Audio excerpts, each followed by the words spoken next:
If I can press a green button, we're going to call this meeting of the Board of Directors to order. We do have a quorum. First up is our invocation. Have anybody willing to do that one for us today?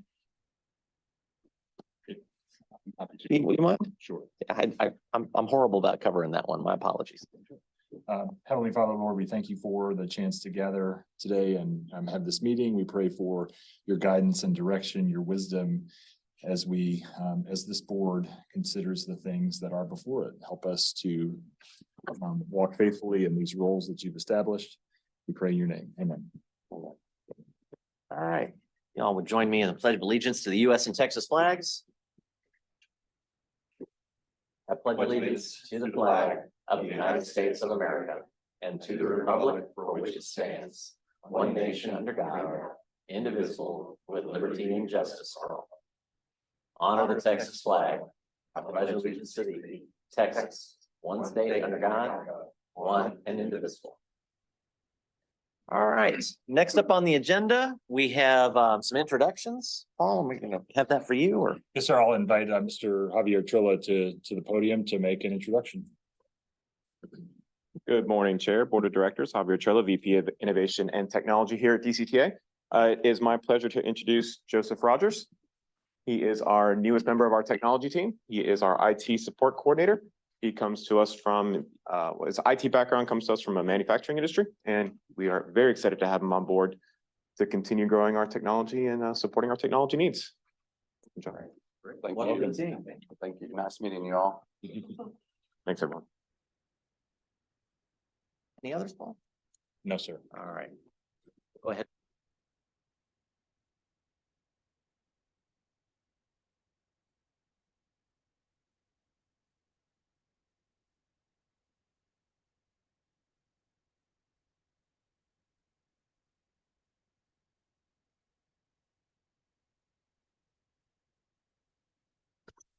Not able to connect to the Zoom meeting must have emailed his or her public comment to kmorrisperkins@dcta.net no later than 3 p.m. on Wednesday, January 24th, 2024, to ensure the comments will be distributed to the board members prior to the meeting. Board of Directors is not permitted to take action on any subject raised by a speaker during public comments. However, the Board of Directors may have the item placed on a future agenda for action. Refer to the item on the DCTA administration for further study or action. Briefly state existing DCTA policy or provide a brief statement of factual information in response to the inquiry. I do have a request to speak from Liam and my apologies, Liam, Wakefield? Gone Wakefield. Gone Wake. Thank you, sir. If you would state your name and address for the record, and you have 3 minutes. Hello, my name's Liam. I live in the city of Denton. Glad to be back here in this new year. Good to see you all again. I'm here as I've already spoken on this topic, but just to ring in for the new year because I know y'all are going through your planning now, right about now. But like Sunday service for the buses in Denton right now, or hopefully in the future in Louisville and Highland Village as well.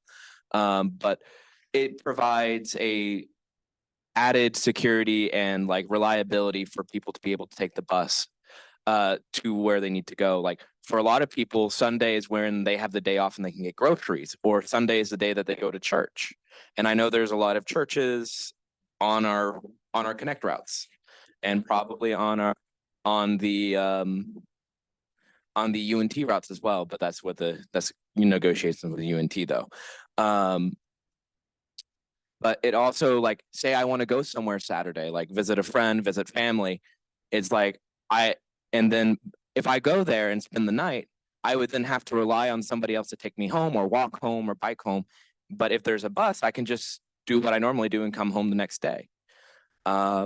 It just it allows more trips to happen, and it provides the ability to get to places that the community is like, say I want to go for a walk on Sunday. It's like, and like go to a park, Quakertown Park, or any other like event that's going on. It just allows more people to use the bus for more trips, and thus makes it more part of their lives. Like it's a habit. If you use it all 7 days of the week, you're going to keep using it. I yield the remainder of my time. Thank you.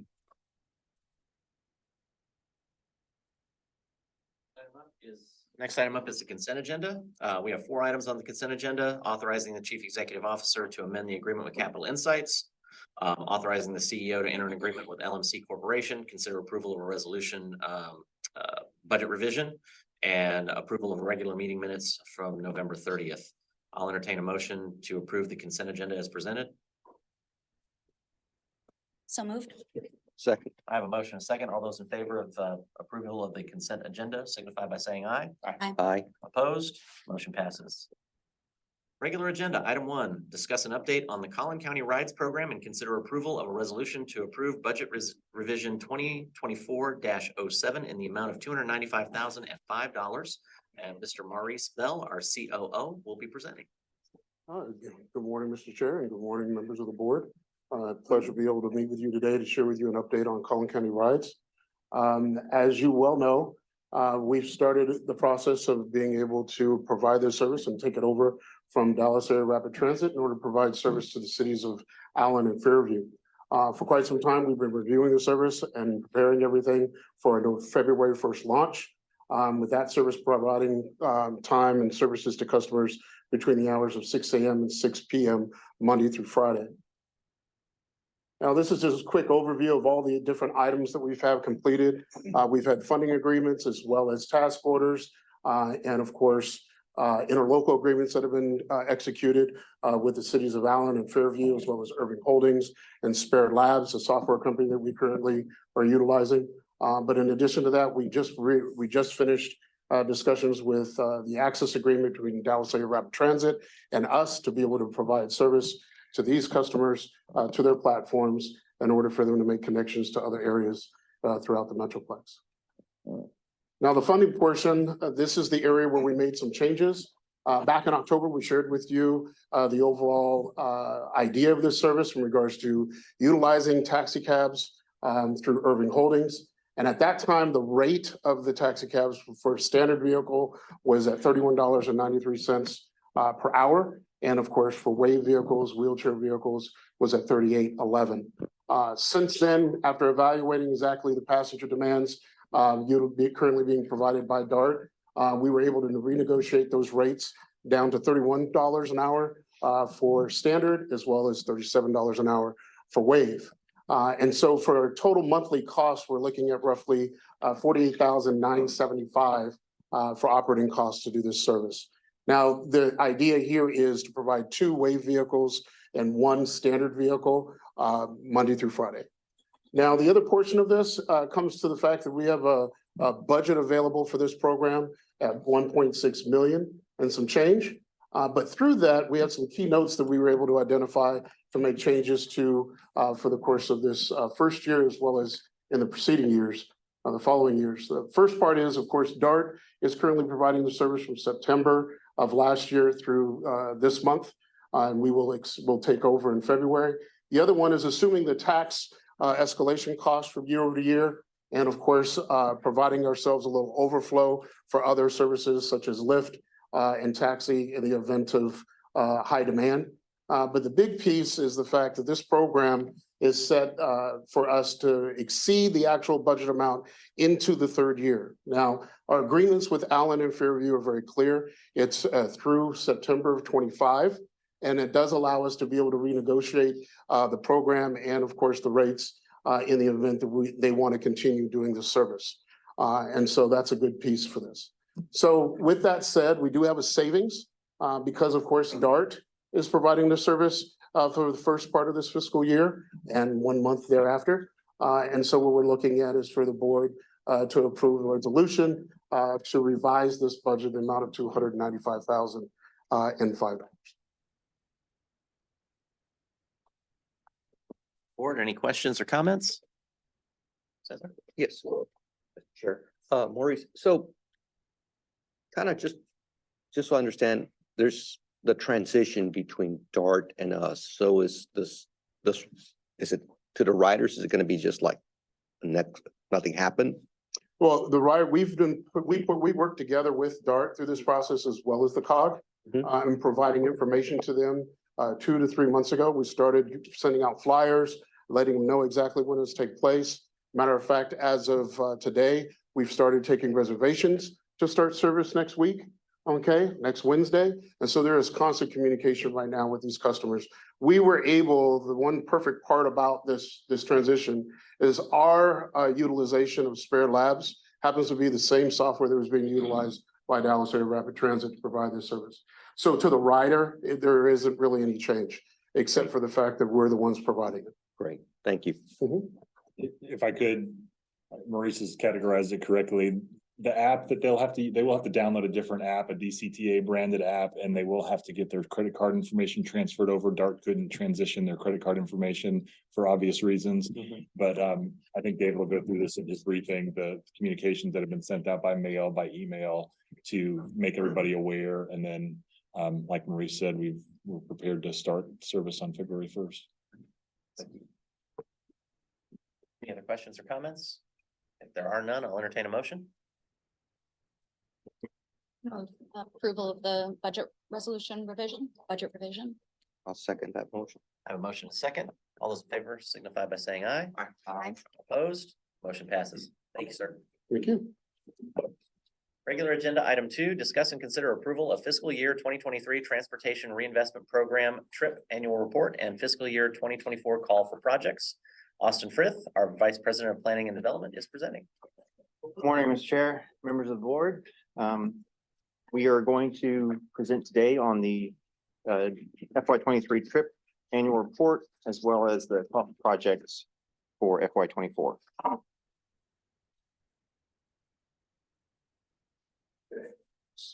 What is TRIP? The board member cities on transit supportive projects that benefit our long-term service plan.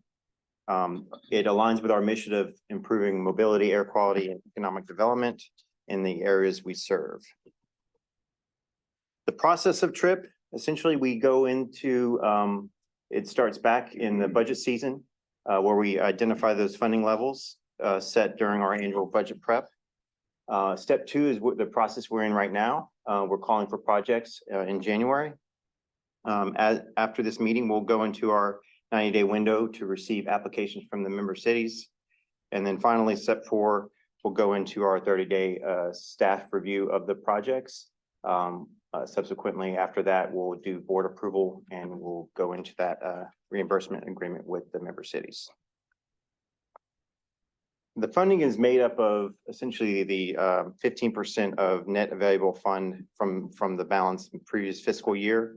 And that is divided for each member city. And it's based on the sales tax collection from the prior fiscal year divided by the overall member city sales tax collection. Any unobligated funds may roll over for up to 3 years from the previous fiscal year. So for instance, the remaining FY21 funds will need allocation no later than FY24.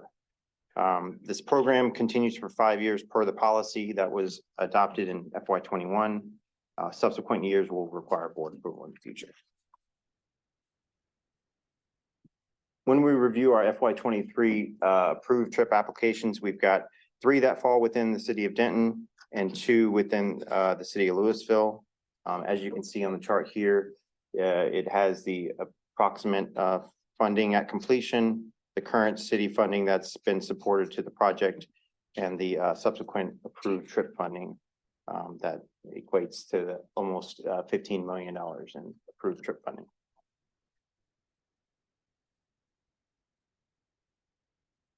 The next few slides will review the Denton project specifically. First one is the Shady Oaks Crossing and the quiet zone improvements.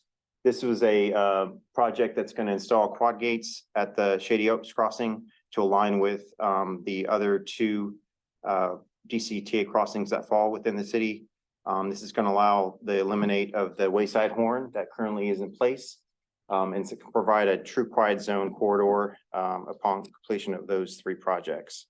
The schedule currently is expected to go out to bid in Q2 with construction starting this summer. The next project is the Katy Trail Mayhill and Colorado extension. This project is going to extend the Katy Trail from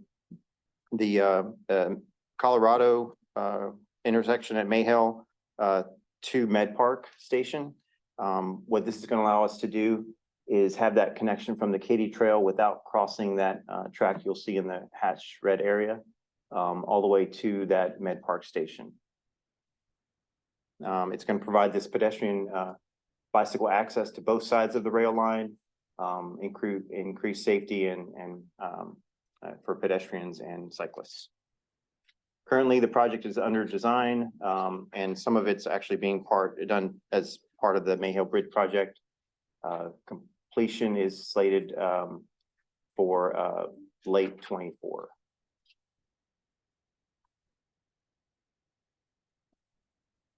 Next project is the Bonnie Bray UNT Stadium improvements. This is going to install street and pedestrian improvements along between 35 and Willwood Street along Bonnie Bray. It's going to enhance access to the university routes, increase pedestrian bicycle safety, and also mobility during the stadium events at UNT. Project schedule is currently 100% design is done. As you can see in the pictures, there is construction on site happening as we speak. It's slated to complete in Q4 of this year. Now we move on to the two Louisville projects. First one is Southwest Parkway street and streetscape project. This is about a half-mile streetscape project that's going to enhance the pedestrian bicycle access, provide amenities such as ride-hailing areas for Go Zone, improve the safety for pedestrian and cyclists along this corridor, and elevate the visibility of DCTA in this area. The design has been completed. Project schedule is slated for summer of 2025 for completion. And then the final project is the extension of the A-Train Rail Trail. This is going to design and construct about a quarter-mile, 12-foot wide shared use path along the A-Train Rail Trail. It's going to connect the Hebron Station south to the Carrollton area. This provides connection services to both local feeder and intercity services. The project's current status is under design and construction is due to complete in December of 25. This shows the remaining balances totals for FY23 based on the projects you just have been briefed on. So we have with the projects that are slated and the remaining balance, we're about 3.9 million remaining for the total trip budget. This provides an overview of the FY21 through 23 rollover. So as you can see, the rollover from 23 and previous years in combination with the FY24 trip allocation, we're reaching almost about $15 million in available funding for FY24. And as you'll see, it's broken up per city in the orange. So we move into the call of projects. This is a tentative schedule. Applications due on the 25th of April. We will look at reviewing those by the 30th of May, bring it to board consideration in June, and then prepare and execute those reimbursement agreements in July. So with that, that is the recommended approval for the trip annual report and the 24 annual call for projects. You happy to answer any questions? Thanks, sir. Any comments or questions? Mr. Chair, if I may, I have received questions from the board regarding the trip policy about the 3-year allocation, the 3-year max rollover, which would say $2021 must be allocated this year. Obviously, that's a board policy, and so it's open to amendment and adjustment. We will receive the applications that come in, and if we think differently about how that's labeled, if the cities would like for those things to lay over, then we can certainly entertain that. But not knowing what the expectations are going to be for applications this year, we haven't taken any steps to amend that policy at this time. Mr. Chairman, along those lines that Ms. Christina mentioned, of course, with the City of Highland Village, we did do one trip project and the timing was great for a project we were working on. We then worked on our comprehensive plan and our trail master plan. And so we didn't apply for any projects at that point.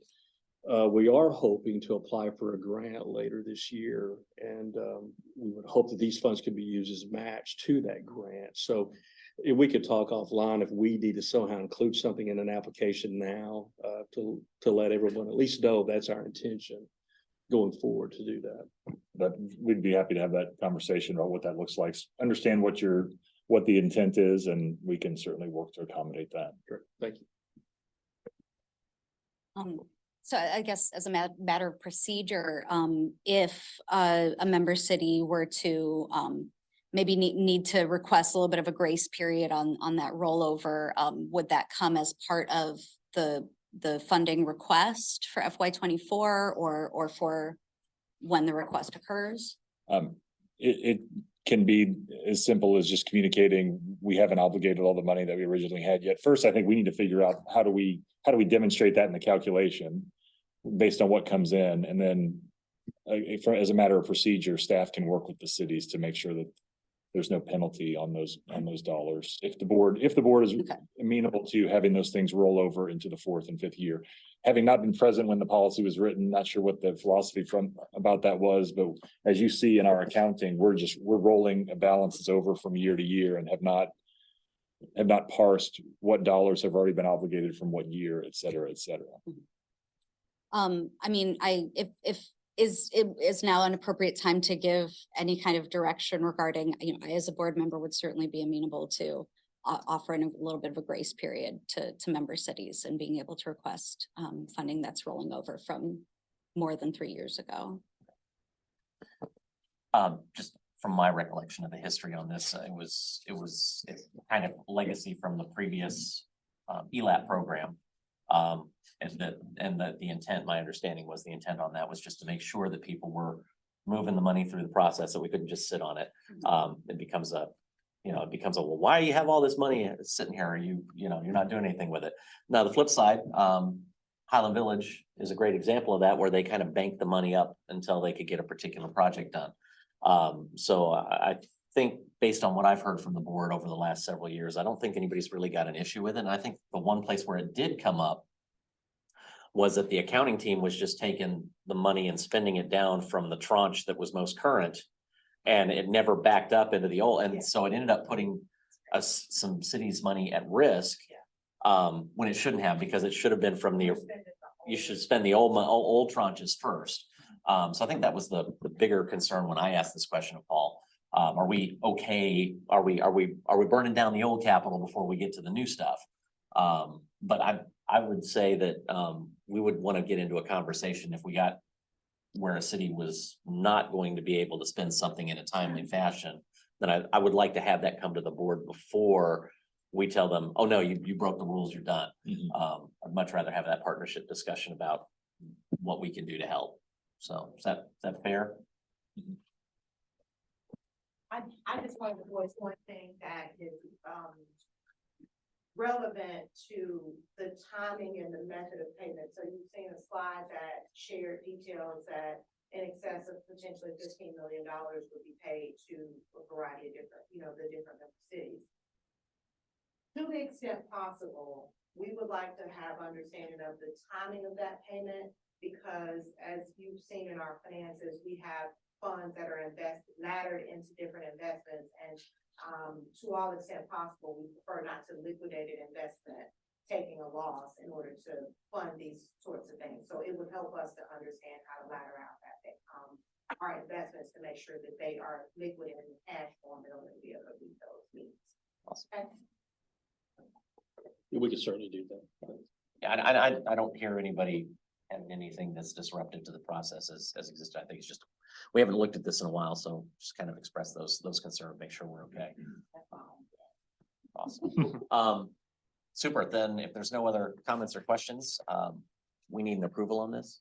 Real quick comment. Yes, sir. Mr. Chair, when we talk about 2012 long-range plan in this document, does that need to be updated, or is that something that we're still working off of those call for projects? Well, It's on slide 26 at the top. right. Put eyes on it. So the trip policy was written under the guidance of the existing long-range plan, which is dated 2012. Okay. We had a conversation last week about Correct. new strategic Okay. objectives that would inform the approach through 2035. But that a new long-range plan may not actually be drafted until Understand. 2027. So there's a couple of notes that I've taken in light of that conversation with this one. That say that we can update the policy reflecting things that we've decided, like new mission statement, new strategic objectives, all that sort of stuff. So does that answer your question? Yeah, no, it does. And then probably a second question in the very small print on that same page. It says the project aligns with DCTA mission, improving mobility, air quality, economic development, and livability for DCTA service area in Denton County at large. So you kind of expand on what Denton County at large means in that. Again, another place that the policy probably needs to be revisited for the realities that we have member cities spending these dollars. And so if the member city were to choose a project that was outside of its jurisdiction, but inside of Denton County, certainly that would be allowed if the board did allow it. But if we need to sharpen that up, we can do that too. Sounds good. Any comments or questions? If not, I'll entertain a motion. I'll move to approve on regular agenda item number 2. A motion is second. All those in favor signify by saying aye. Aye. Opposed, motion passes. Regular agenda item 3, marketing and communications update. We have David Magana, our director of Marcom, Valeria Rodriguez, our communications specialist, and Trevin McWilliams, our marketing specialist, all part of the team today. Good morning, Chair. Members of the board, thank you for allowing us to present to you today. We are going to talk about some of the things that we've been doing in marketing. I arrived here a little over a year ago with an opportunity to evolve our public involvement team into a marketing and communications team. And we've been doing a lot of work, especially in the first part of the year that I've been here, by reviewing the activity of the marketing and communications program, by redesigning the department to fill future needs and identifying those kinds of needs, hiring new team members, and forming a new strategy and team and goals. And so we've filled up our team in November, and I'm happy to tell you that we're starting to form a nice team as far as moving ahead with planned campaigns. And speaking of planning, this is sort of a living, breathing document. It changes week to week, month to month, but we try to identify those things that we're going to be doing a year on out. And so this is where it stands today. We're already, for example, running the A-Train Train Yourself ad campaign, which you may have seen, and we'll tell you a little bit more about that as we go. One of the other things that we've been working on is storytelling, and that is through media placements and other things. And so some of the wins that we have in this area are our big accomplishment for FY23 in terms of ridership, and we got a lot of nice placement there. We got that messaging out on CBS 11, on the nationally syndicated CEO Spotlight show that's hosted by KRLD's David Johnson, and of course print and all of the normal other media channels that we get. And we also got a lot of news mentions around the groundbreaking for Trinity Mills, where we partnered up with DART and participated in that particular event, and they featured Paul on NBC5.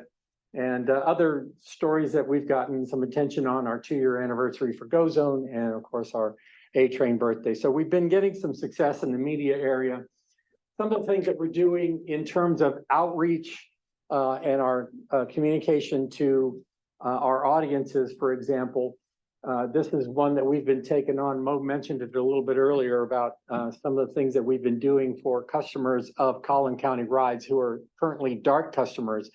We've been talking to them, DART, and we coordinated with DART to get a letter out from DART to them, telling them about the change. And then we followed up with our own letter and email, made website announcements and adjustments. We followed that up with a postcard, something different that they could look at. And then we're sending our second letter this week to let them know now's the time to download the new app and to put in your new credit card information, and you'll be off and running for next week's launch. So Collin County Rides has been a focus for us for the last few months. One of the other focuses that we have been going through is on social media. And so I want to introduce my colleague, Valeria Rodriguez, to take us through that. Good morning, everyone. So I'll be sharing about the social media program for DCTA. Our goals and objectives for the program is to increase brand awareness, sharing our services for the train, the bus, and Go Zone, as well as building a community through our channels and trust and confidence for riders and non-riders, as well as having fun with our content. The platforms that we use are Facebook, Instagram, LinkedIn, and Twitter. The key measurements that we are looking into and following is engagement, follower growth rate, and engagement rate. Our strategy has changed over the past few months, and we are meeting our audience where they are. Our platforms are very different from, our followers are different from Instagram, Twitter, and Facebook. So posting content wherever they are and not posting too much as well, finding the right cadence and having consistency and authenticity.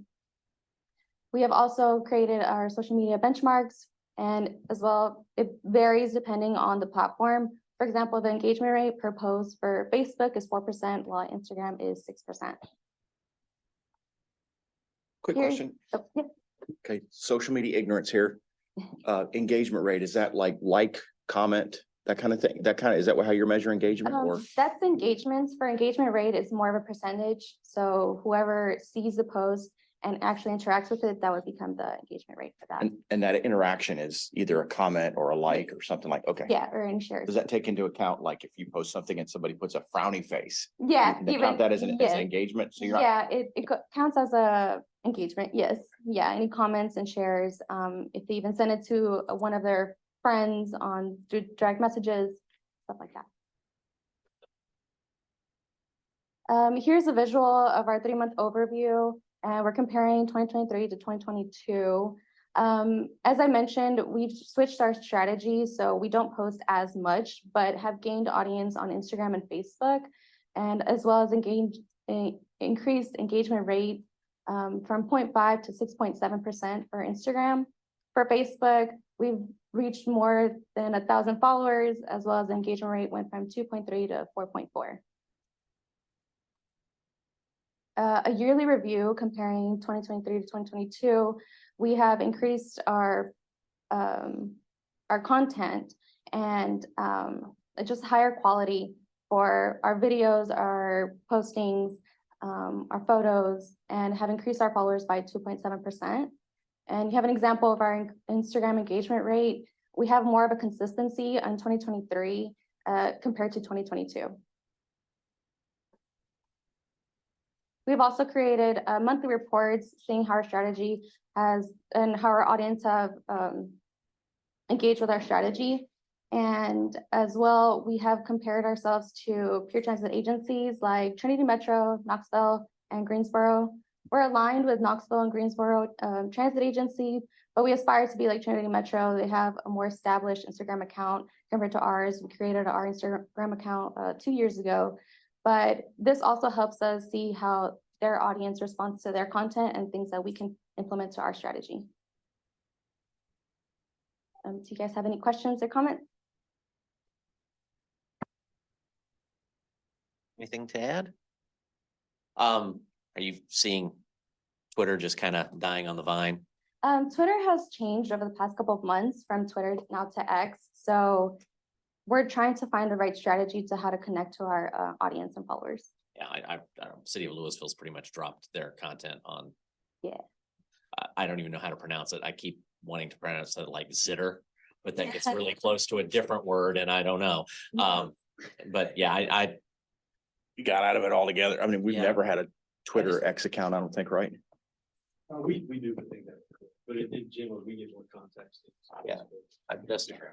I'd be really concerned about what comes up in the feed right next to us or what we're advertising against, because it's not great on there. So I look forward to your feedback on how that channel either grows or dies. Yeah, we're also looking to, there's another platform that was created. It's somewhat similar to Twitter. It's called Threads.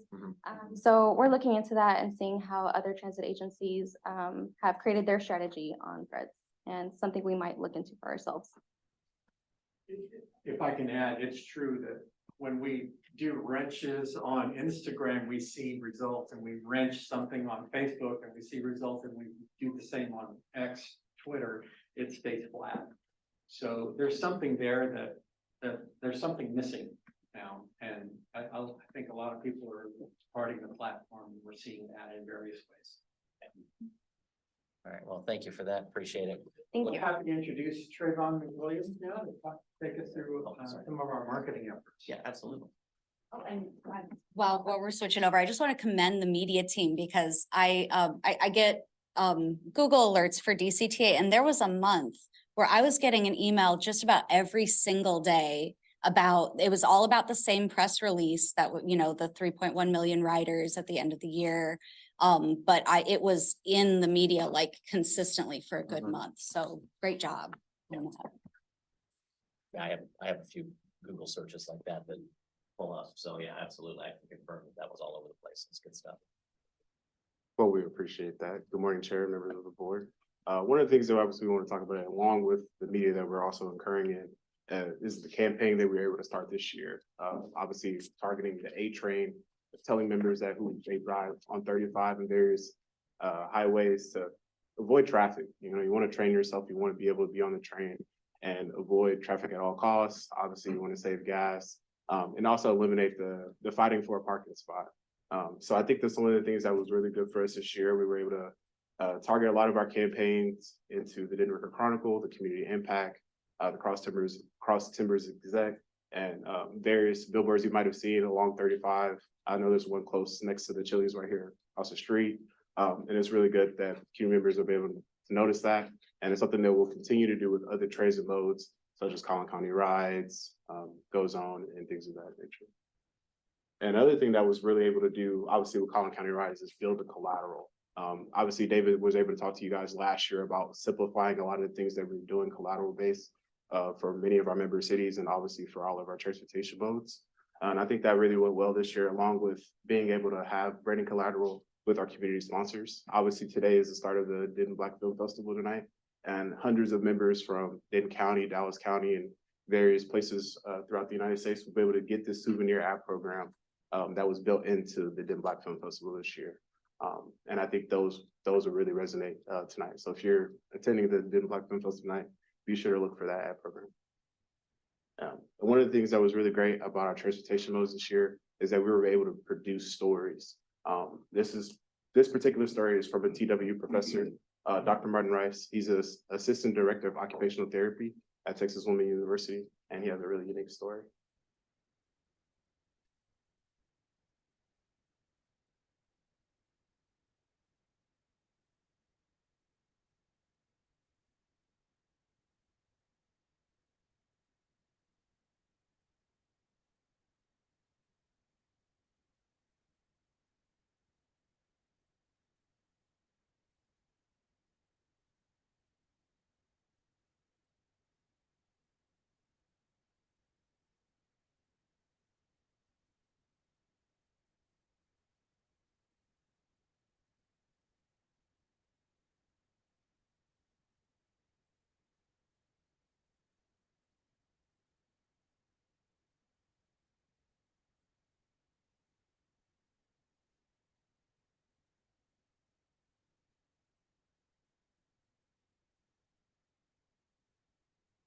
And on that note, I think as the year continues to go along, you'll see a lot more of these stories as long as we engage with the community, and they've been very responsive to us, so wanting to be on camera. So it's been a really joy and pleasure to start with that one and to continue to do more as the future comes along. So any questions?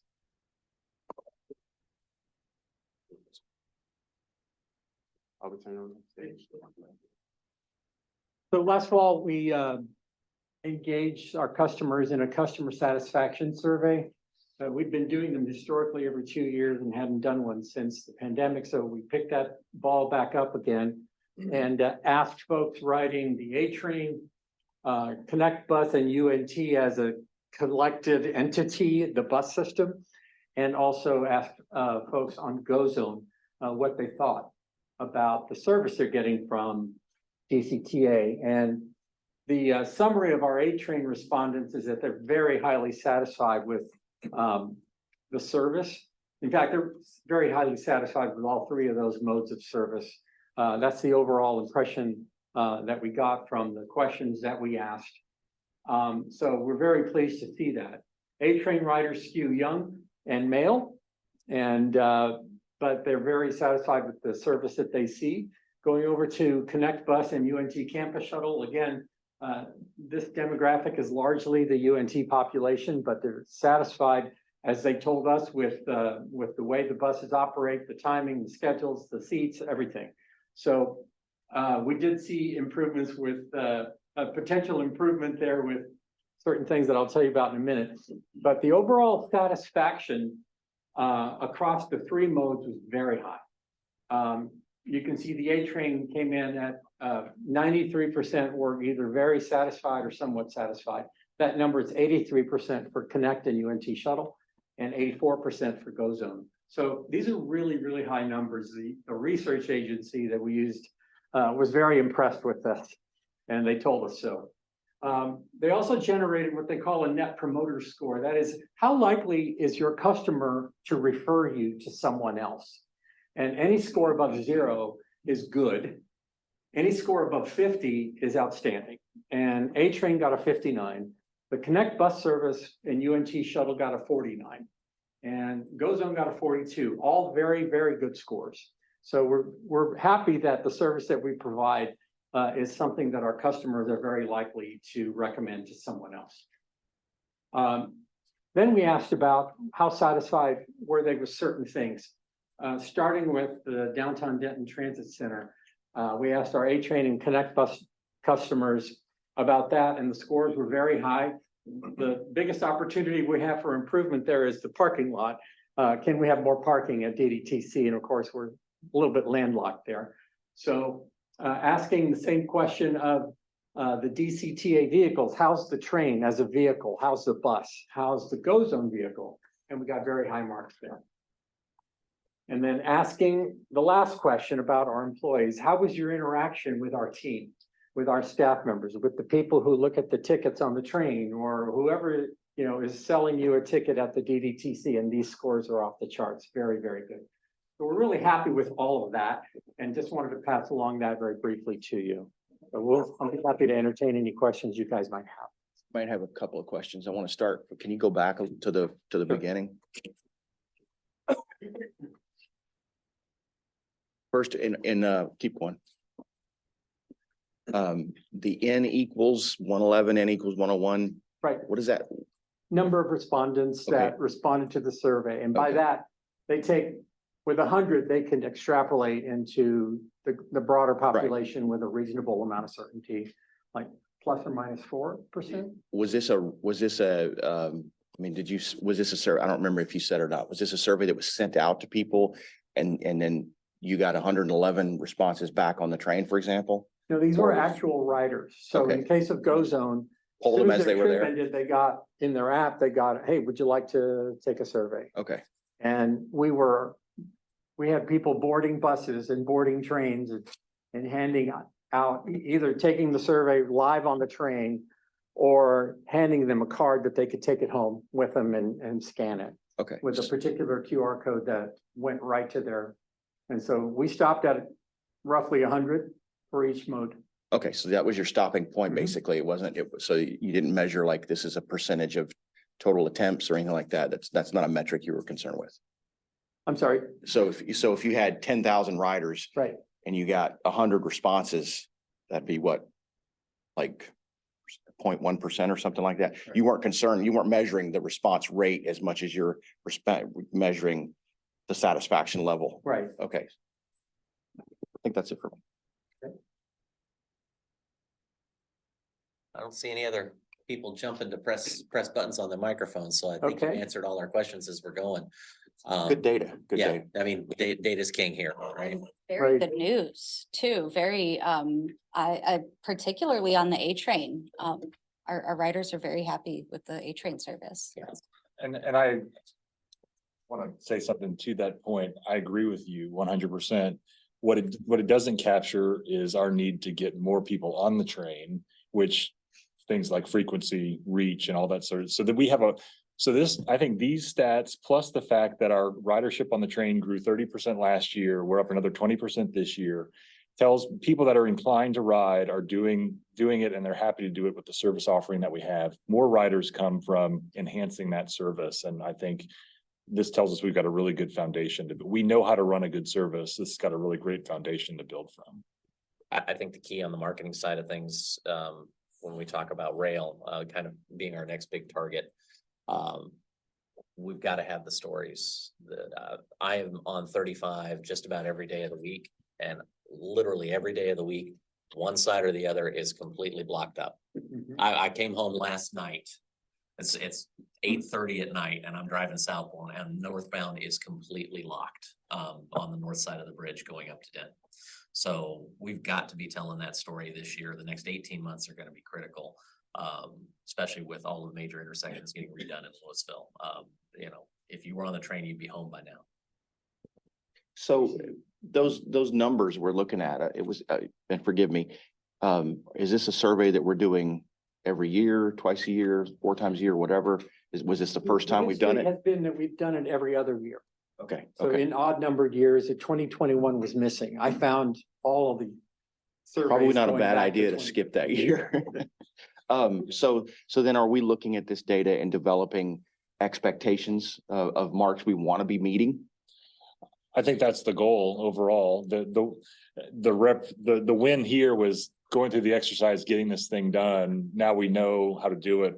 We're seeing our own baseline. And I think just like every other of our KPIs, we got to think about what are our targets? Is 80% satisfaction good enough? Is it 90%? What are the reasons why it's not 90%? All that sort of thing. And I think it was important to do it in 23, only because with 21 missing and with there being such a tumultuous nature to 2020 and 2021, we basically are starting over as far as resetting ourselves for where our customers are and what they think of the service. Here forward, it's a totally different time. So that was important for us to get that done. Great news. Really appreciate it. Keep it top of mind. It'll be important. We don't have any decisions to make on item 3, so we're going to go ahead and just move on into informational reports. Thank you. Appreciate it. First item up is our safety, service, and ridership reports. I did have a question on the safety, service, and ridership reports. We had 3 FTA qualifying incidents with the GO zone, which seemed a little high. I was wondering if we could kind of get some background on that. And then the other one was the access service seemed to have some real challenges at the end of the year. So I was curious what created that. I'd love to be able to share with you. Greetings again. Looking at the reports from the accidents for GO zone, over the course of December, we did have a spike, an increase of those operators. During November, they hired over 20 new operators at that time. The incidents that took place in December were associated with some of those new hires. But the way it's reported, we have what's called our safety and security 40 and safety and security 50 per FTA in reporting. Safety and security 50 has to do with non-major incidents, i.e. verbal threats, things of that nature. And that is a requirement that we have that has recently changed that we have to report. One of those incidents happened to be a verbal threat on an operator for GO zone, and that had to be reported under those circumstances. The other ones could be major events, actually backing in to another vehicle in a parking lot, things of that nature. Those are reported as SS 40s, and we did have 3 of those that took place. Those operators involved in those situations went through training and coaching thereafter, and 1 happened to be dismissed from the service itself, so through those incidents. And then access? From access standpoint, from the OTP or the accident you wanted to hear? No, it's just the on-time performance. I think we kind of slipped on that. Yes, we did. Yeah. On the access, this is an interesting piece. I went back through and took a look at some of this. During the first quarter of this year, we did over 8,000 trips. Of those 8,000 trips, we had regular operators, 27. 14 of those were replacement operators from the existing crew. We did have some hires, some new hires in that situation, but we also had multiple different things that took place. We had training incidents that are going on for software that was going to transition to for spare labs. We had vacations and we had some absenteeism. We had some turnover as well. And so that kind of contributed to that. But when we look back at the on-time performance this time last year, we ended up coming up with, we ended up finishing out with, so far this year, it's 81% on-time performance for the first quarter. Last year it was 89%, and the year before that it was 84%. And so we did see a downtick. But the one area that I'm excited about is right now we're seeing an average of 82% just for this month alone already. And so some of the changes that are taking place, some of the reinforcement of training of on-time performance to the operators and those new operators. We also saw that out of all the incidents during the course of the first quarter, there was only 3% of the actual trips provided through that entire month were below 60%. The majority of them, between 100 on-time performance and 80 on-time performance, out of those 100 trips, there were 64% of those trips that were being provided, 63, that were provided in the 80 or above range, with the remainder 76 to 79%, where 34% of those were in the 76 to 79% on-time performance range. So there is some matrix that are being utilized, and some training, some coaching, and some reinforcements among staff within TMC and of course the crew there. Thank you. And I'm hopeful that the new software implementation Oh, will yes. also help to streamline that Definitely. and get those numbers even higher. So that'll be great. Any other comments or questions on safety, service, and ridership? One item, if I could, Mr. Chair, you'll see in the next report that what Mr. Bell was talking about with regard to the need to now, FDA's direction, report threats to operators. Those will be counted as incidents. And so we're gonna figure out how to amend this report so you can see those threats as FTA reportables, maybe with a different color or something like that. And I think this December report will be updated to add that one threat incident that he talked about. So I think that makes sense. I mean, I'd hate to be dinged for something that's actually on our driver, not the other, against our driver, not because of our driver. Yeah. Yeah. Okay. Thank you. If there's nothing further, we'll move on to the ERP, or as I think we should call it here at DCTA, we should just start using ERP. Yeah, let's get an ERP update. Got any questions on that? We're right on the threshold. Okay.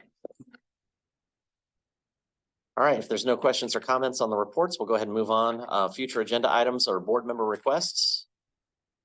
Does anybody, as a result of our retreat or anything like that, want to bring anything else up? That was an excellent retreat. I just want to say that prior to the retreat, I've kind of felt like a rookie in the NFL. The game was really fast. But thanks to the retreat and all the great information staff provided, the game has slowed down for me. I'm starting to feel like a wily veteran. we'll go full contact on the next. Just wait, just wait. This is the false sense of security part of the forming, storming, norming, and performing. Well, appreciate that feedback. It was very helpful for staff as well to have the dialogue and get some clarity on a 3 to 5 year plan and a 2035 planning horizon. We're excited about what's in front of us. So thank you all for your engagement and dedicating the time. I know it's no small feat to take a day and a half out of your schedule. So thank you for that. Super. Moving on. Open the Transfer portal. No, there's no transfer portal here. No, once you're here, you're here. So next up, we have items of community interest. And I think we'll start with Allison. I think you've got Denton Black Film Festival and other great stuff going on in the city. Yes, absolutely. My apologies. I don't have the dates in front of me, but I do know that the Denton Black Film Festival is coming up. Do you have those dates off the top of your head? I know Sherelle does because she's our speaker, but it's this Saturday, right? Yeah. Yeah. Today through the weekend. So and that is going to be in on the square in downtown Denton at the The campus theater, there we go. And at the Alamo Draft. And also at the Alamo Draft House, okay, Yeah, there are various venues for various things. They've got the convention center for some stuff now. there we go. Got a lot of great. things going on. Visit dentonbff.com for more information. Awesome. Anything else? That'll work. How's our friends in Highland Village? Anything of community interest? We have the daddy-daughter dance tomorrow night. Very good. Am I missing anything? Sold out. That's good news. I just got an email about that. Jody, anything from the county? All right. Anything from staff? Mr. Chairman, if I could go to the podium and make one item of Absolutely. interest and recognition.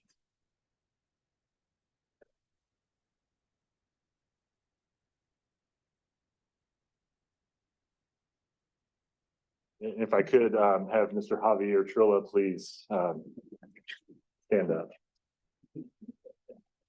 So thank you for the chance to speak with you, board, and just make a comment about Mr. Javier Trilla.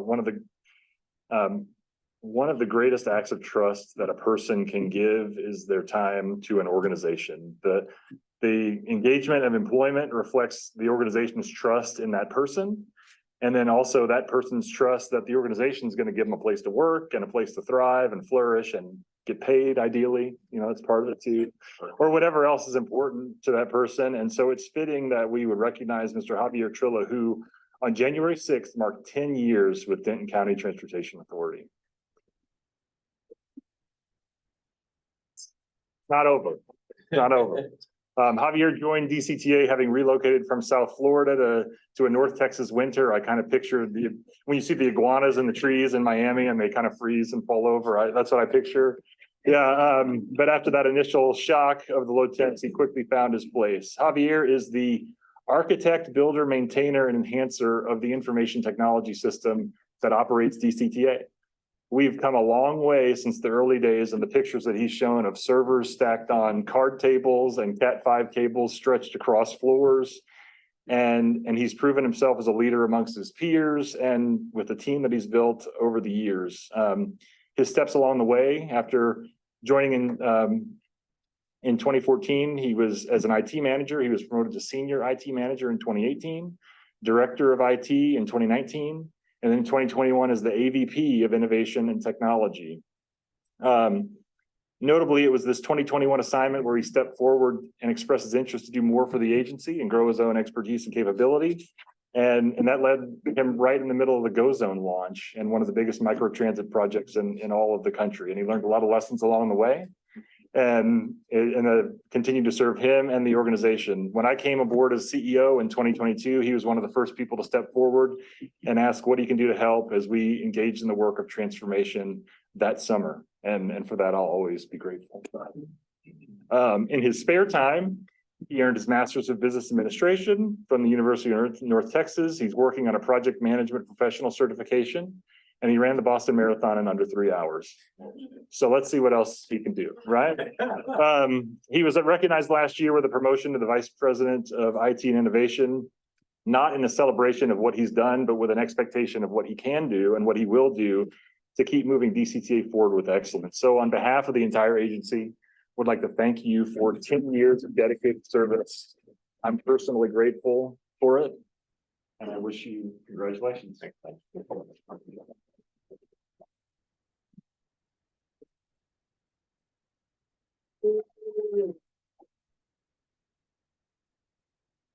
And here's the 10 more. Yeah, I go for the hook. Wasn't really ready to speak, so Paul, thank you very much for this. It's been a wild ride here at DCTA, but it's been an excellent ride. Paul's not kidding. When I walked in, when I first drove my old Tahoe on my first day to DCTA, it was 14 degrees coming from about 75 degrees in Florida. I kind of had some, what did I do moments when I did that. We had a very non-existent IT program here at DCTA. And as Paul mentioned, I keep photos in my back pocket of remember where you came from with servers on stacked tables in a triple wide trailer in the Denton Municipal Facility.